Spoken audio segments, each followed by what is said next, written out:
Hello everyone. তো সকালবেলায় ঘুম থেকে উঠে মার কাছে শুনি বাবা নাকি বিলে গেছে মাছ ধরতে। তো এসে দেখি একবার মাছ ধরা হয়েও গেছে, তারপরে আবার ধরছে। মাছ ধরছে বলতে কচুরি টেনে পরিষ্কার করছে আর কি।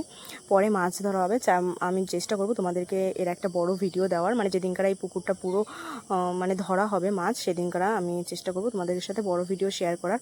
তো দেখো কত মাছ পেয়েছে একটুখানির ভিতরে। আর পাশে কাকা বলছিল যে এখান থেকে 5 কেজি মাছ উঠবে। আগে এক হাঁড়ি নিয়েছে, সেটাও তোমাদের সাথে শেয়ার করছি। আর এখানে না প্রচুর মাছ, মানে বিলের মধ্যে পুকুর যেহেতু, তো সব জায়গার জল এসে এখানে নামে। আর প্রচুর পরিমাণে মাছ, যেমন মাছ আর সেরকম পরিমাণে সাপও ছিল বলতে পারো। এক একটা নেটের ভিতরে 3-4টে করে সাপ উঠে যাচ্ছে। আর দেখো গায়ে ছুটে ছুটে মাছ ছাড়িয়ে দেখো কুচে মাছ পেয়েছে। কুচে মাছ কার কার ভালো লাগে কমেন্ট করো তো। তো দেখো একটা নেট থেকে এতটা পেয়েছে। 5 কেজি পায়নি, 5 কেজির কম, কিন্তু 4 কেজি 4.5 কেজি মাছ পেয়েছে। আর এই যে দেখো প্রথম হাঁড়ির মাছ, আমি না দেখে পুরো অবাক হয়ে গেছি যে এত মাছ। তো দেখো এক হাঁড়ি থেকে এতগুলো মাছ পেয়েছে। তো ভিডিওটা কেমন লাগলো অবশ্যই কমেন্টে জানিও।